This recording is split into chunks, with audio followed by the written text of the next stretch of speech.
Hey guys, this is Eric Weingartner with Weingartner Racing. Today's video is about the new engine for the S10, and I'll talk about why I chose everything, what's in it, how it did. For those that want to know what's going to be all in this video, that will be in there. But here's the biggest thing for those that are really interested. It was dynoed, and I didn't dyno an NA. It was dynoed with a Holley Sniper EFI. And we did pump gas, which in their case was 93. You can get it 93 in Oklahoma, but usually it's 91. We dynoed it with 93 pump gas, E85, and then methanol with this carburetor. And I'm going to show you the differences in power, the torque, all of that, because it is pretty unique. So and the graph for sure will show how big the differences is. So that's in this video, so please be patient to make it through. You're going to hear me blabber about what's all involved in this engine, because people are going to ask in the comments, better just to get it through the video. So anyway, let's get started. First off, the engine that's in the S10 right now, it's a 355 small block Chevy. This one is. And I like it. And the dyno was reading high, the one that I went to, but it said it made 650 on pump gas, 675 on methanol. But it's never shown that, and the dyno correction made it look better than what it was.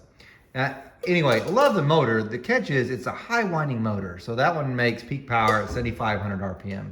I run 456 gears and stuff, and contrary to popular belief, this truly is a street truck, and they're like, no, it's a race truck. I have 70 pounds of sound deadening insulation on the inside of the truck. It's not because it's a drag truck. It's because I'm driving on the street. Currently, I haven't in a while because exhaust off, because I was testing some things at the track and I didn't want to mess things up.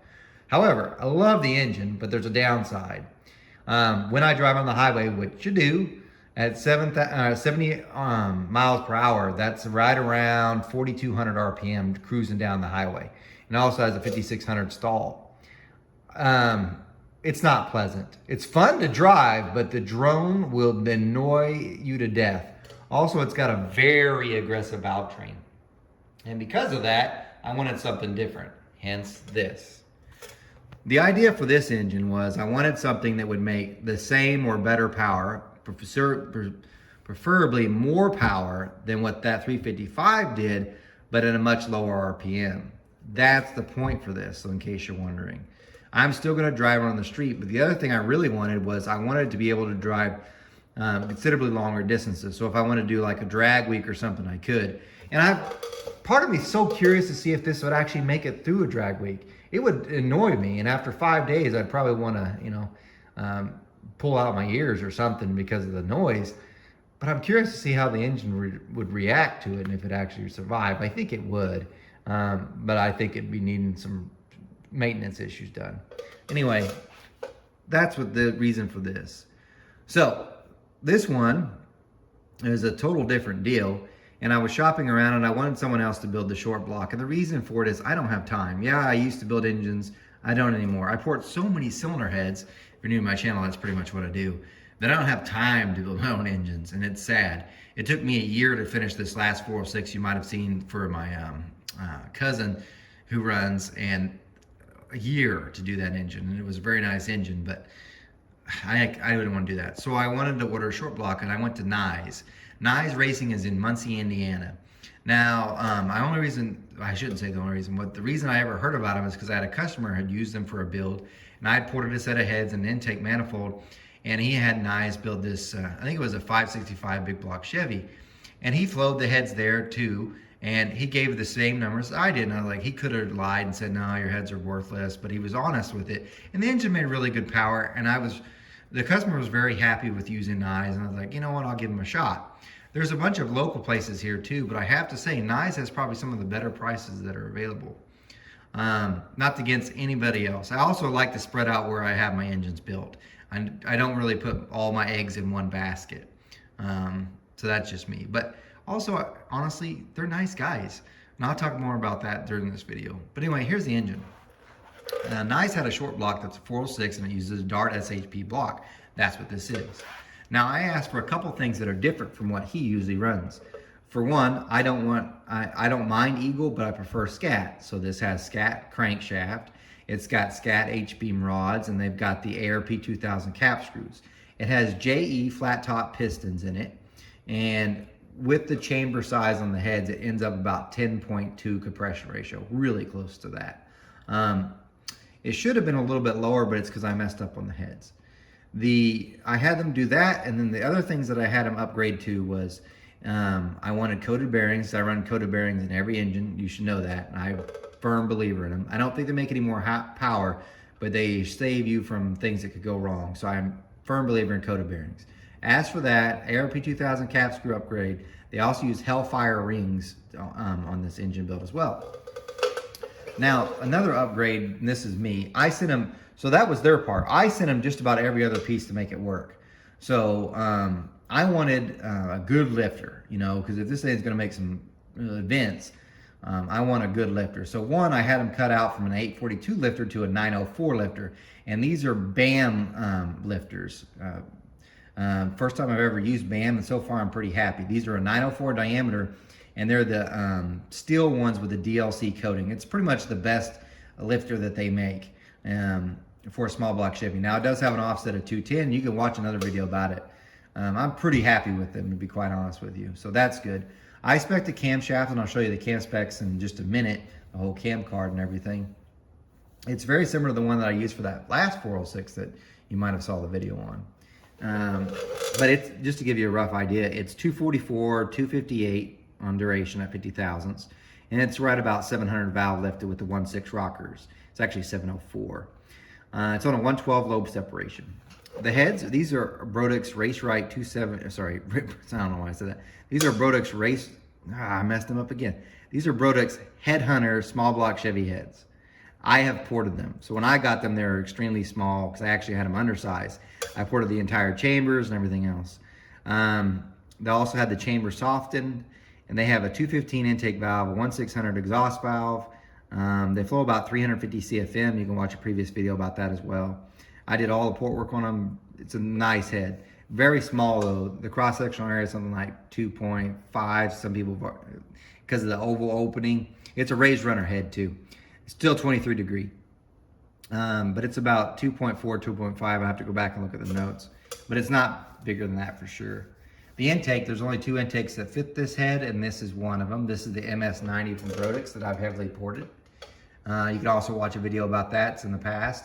I flowed all 8 cylinders with the intake attached and without the intake attached. It's a nice one, nice piece. As far as the rocker arm valve train, I'd use Crowder stainless steel shaft rockers, and they're 1.6:1.6 ratio. Let's see if there's anything else.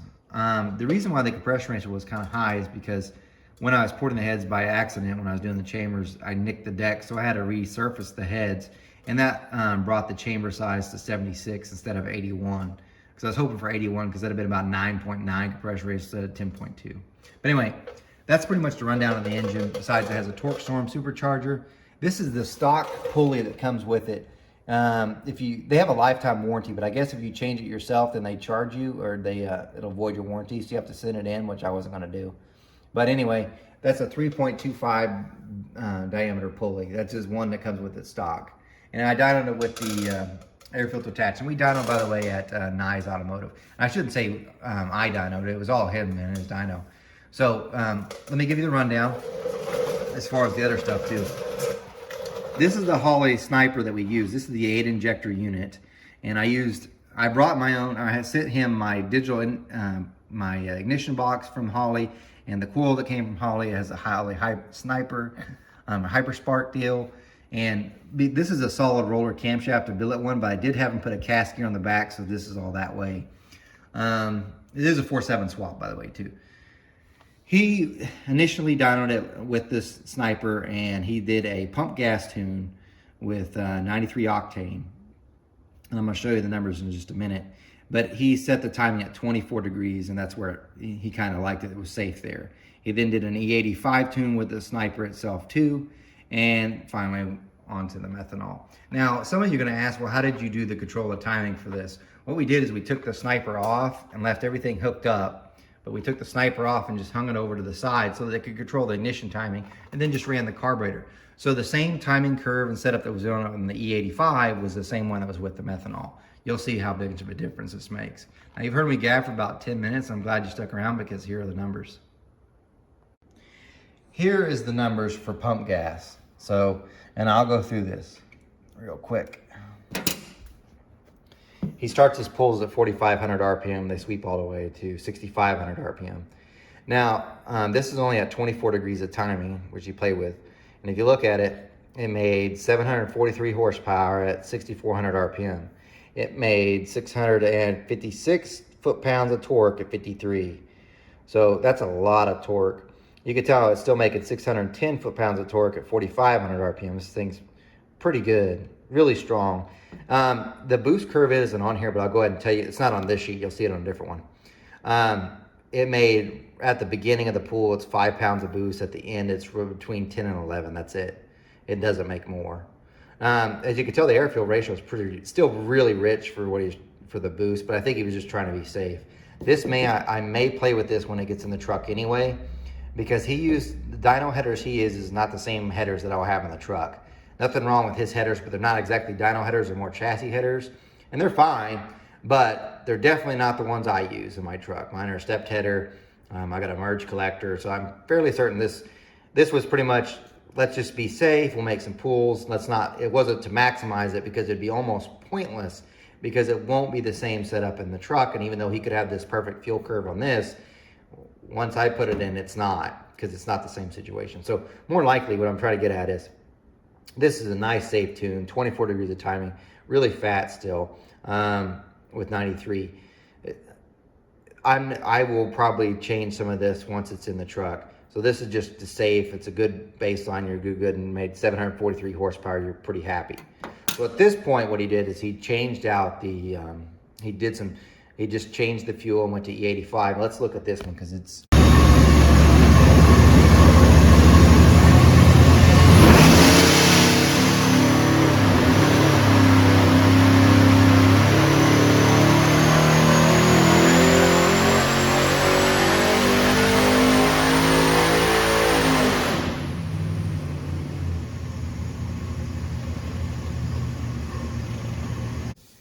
pretty neat. Here's the 85. Now he dropped the RPM where he starts the pool a little bit earlier. So you look, now he started at 4,100 at 603. But since we're comparing, this one starts at, let me get this out of the way for a second, 4,500. So let's go ahead and compare 4,500 to 4,500. So that one, this is pump gas, made 610. If you look at E85, we are at 652 foot-pounds of torque.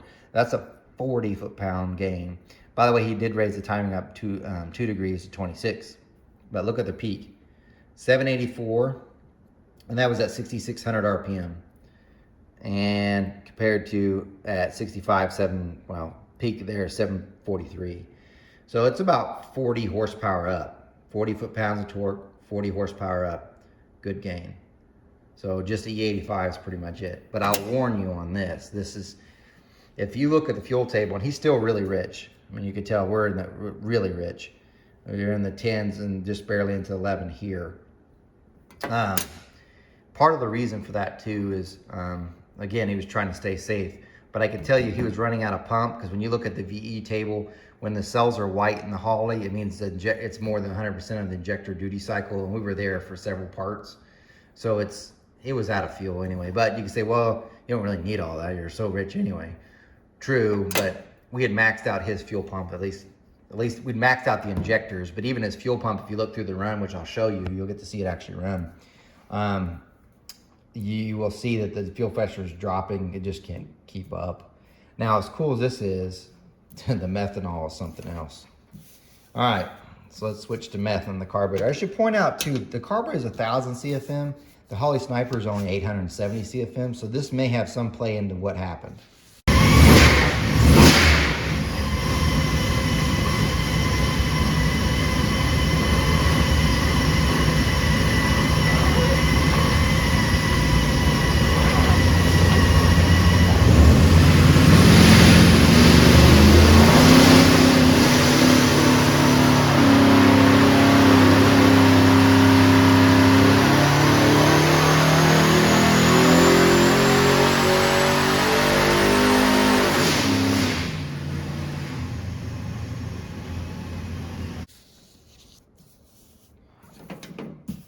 Okay.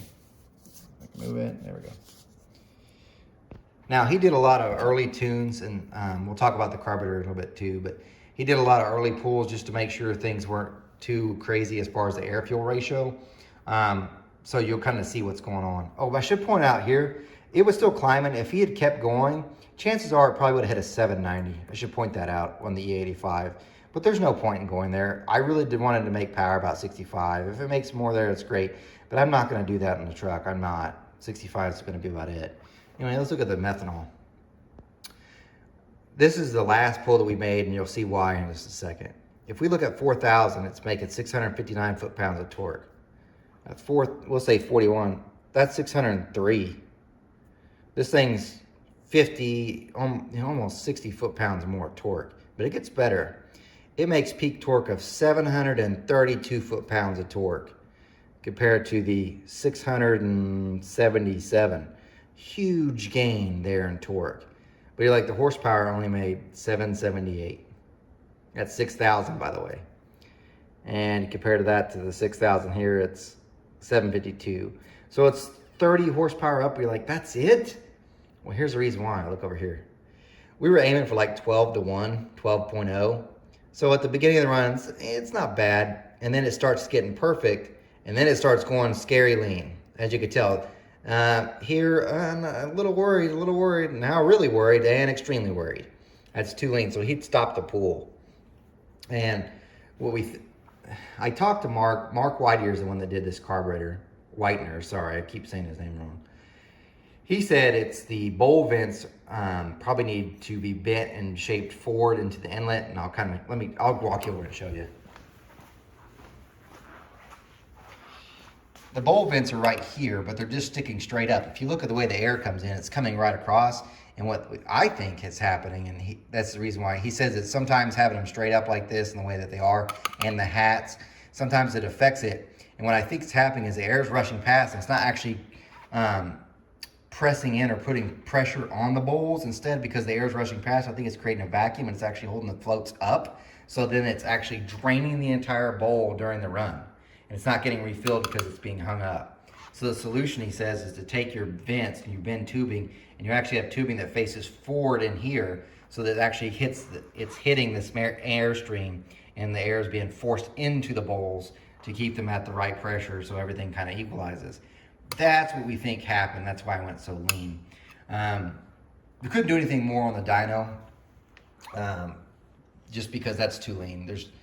And by the way, I went all the way as far as I could, richness on jets that I had, and I just couldn't make it up for that. And I really think that's what it is, for it to drop like that. I say that because now look at the power. This thing was a man on a mission looking at the torque. So much great. And then it just starts, it's not carrying or climbing like it was. And most likely, again, when it starts losing, it's because it's not got enough fuel. So in a way, it's pretty scary, but luckily it was just a short pull anyway, really. It really didn't get bad till really about there, so it only lasts 500 RPM. But if this was a longer pull, it would have been super scary. More likely what had happened is it would have ran out of fuel completely and just stopped. So I don't know that it burned a piston because it takes fuel to burn stuff, and I think it just wouldn't have enough fuel and just would have popped and died. So, but anyway, that's a good representation there. It gives you some numbers, but the graph's what's going to kind of show it, because here's the graph. This is huge. Yeah, the black line, this is our pump gas tune. It's nice, and you see the power there. Yeah, 740. This blue line right here is the E85. This is its torque, so you can see how much more it makes than the gasoline. By the way, I should point out, the horsepower scale's over here, the torque scale's over here.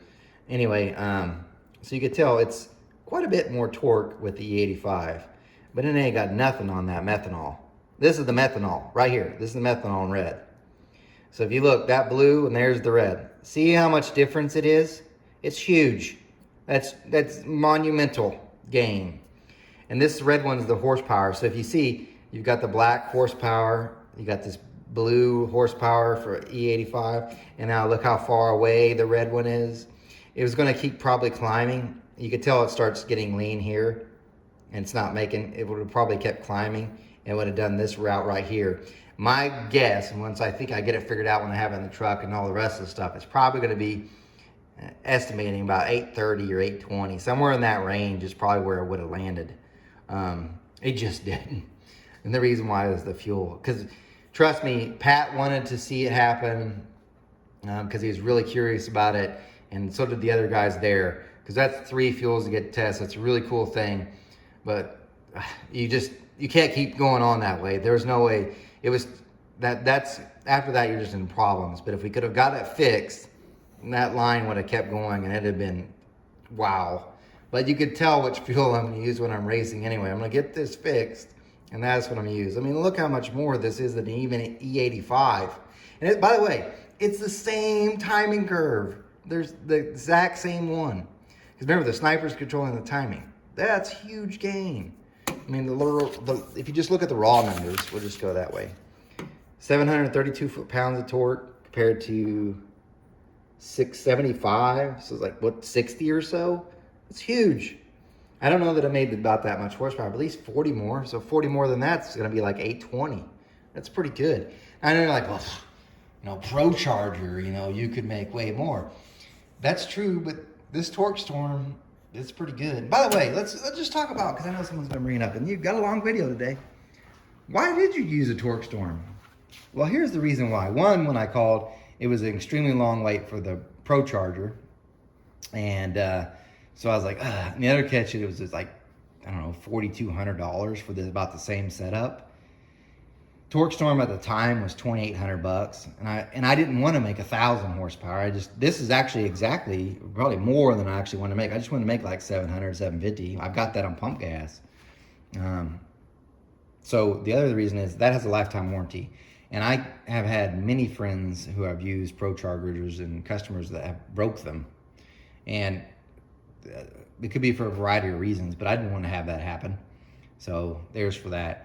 I wish I could talk Torqstorm because I'm such a great YouTuber that they would, you know, sponsor me another one. I could put the second one over here, then I could have 2 of them, maybe make over 1,000. But again, I don't need it. This is more than I want. More than I need, I should say. You always want more. But, so that's the reason for it. It should be a great ride. Probably the reason why the methanol helps so much too is because there's no intercooler, as you could tell. It's just right in. And that's the air filter we ran through the entire test. We didn't run it without one. So maybe it made more, I don't know. But the headers are right there. So it's getting in hot air. I touched this one after the runs. You could tell this very small supercharger. I touched this after the runs and it was warm. So maybe with the methanol, it just cools the charge, so it makes it so much better. I don't know. The other thing is it's just bigger, but that's a huge gain. Anyway, thanks for sticking around and watching. Oh, I told you I'd show you the cam card, which is over here. This is the cam card. Okay, shortening. I do spec and sell custom comp cams, and that's the cam card. So 244, 258, 112, 704 lift. It's actually the low shock technology lobe is from comp, and it's an LXT. I think that's the family I used, but they seem to work great. We'll find out when I get more use in the truck, but this thing should be good. This thing should really run. Of course, I can't leave any of the setup alone. That gear's got to go. I'm probably gonna put a 355 gear instead of this 456. I'm gonna do a whole new third member. I got to get a whole new converter, 2 new fuel systems. But yeah. So anyway, thanks for sticking around. There you go. There's your results. If you got questions, put them in the comments. Oh, you know what? It's not fair for me to do this. I gotta say something else too. You know what? The guys at Nyes built this engine. I mean, I sent them the parts except for the short block they did. I am so impressed with that place, to be quite honest with you. Every one of the guys there was super nice and great to me, and they didn't have to be. So Pat was more than willing to try different things, and he worked hard on this thing, and he was just great to deal with, all of them, really. So if I'm saying if you really would like an engine built, I would recommend them, because people ask me all the time. And there's guys around here, by the way, that do great engine builds too. Like there's Dunworth Machine, Gaines Grinding, Lucido's Machine Shop, even Stanley, which is STK. They all do great work. So, but I got to recommend this guy. If you're in Indiana, man, or not, give him a call. They also build transmissions there, which I wish I'd known that. I probably would have dragged my Turbo 350 with me and had them see what they could do on that. But yeah, they have a lot. Not to mention, they also do cylinder heads. They have their own CNC porting machine. They can port the cylinder heads. They CNC do the blocks. They're full on. They have to do a lot of stuff, and super nice guys. And trust me, they didn't have to be. So I guarantee you they've got customers who spent way more money with them than I did. So, but they're great guys. I'd recommend them to anybody. But anyway, guys, remember, I'm no Superman, and you guys take care. Here's the boost curve, by the way, on the methanol, just to give you an idea. So it made all that torque. Here it is, 5.2 pounds of boost, and it only goes up to 8.7 at the end of the pull. So not much boost at all, but it sure makes a lot of torque for what it is. Just think if I had more. Woo! Bonus information I should tell you. Oh, that seat went down. This is the pan we had to run. So because it's an SHP block, it has a passenger side dipstick. This is a Mylodon pan I had to run. I really wanted to run my hamburger pan. That's this one. This is the same one that's in the truck right now, and it's made for an S10. It's got a windage tray and a crank scraper and all that stuff. And it costs about 270 bucks or so. Yeah, they don't make one with a passenger side dipstick and a 2-piece rear main seal. This thing is 100 bucks more expensive, and it doesn't have any of that windage tray or baffles in it. And during the pulls and the runs, it started, there might be some issues with windage because it started dropping just a little bit, only a pound, so it's nothing to worry about. And by the way, cut open the filter, everything's perfect. Nothing really to worry about too much, but dang it. For that price, you tell me, Mylodon, you geniuses, you couldn't have put a scraper in there? Just one, something to keep it from doing that? Ugh. That's disappointing. Somebody else needs to fill the market on an S10 with a small block that has a dark block, maybe, with a better pan. That'd be amazing. But I know you're like, why don't you just change it? Just cut out your stuff and make a regular pan work. I don't want to do that. So, but anyway, there's your last nugget of knowledge.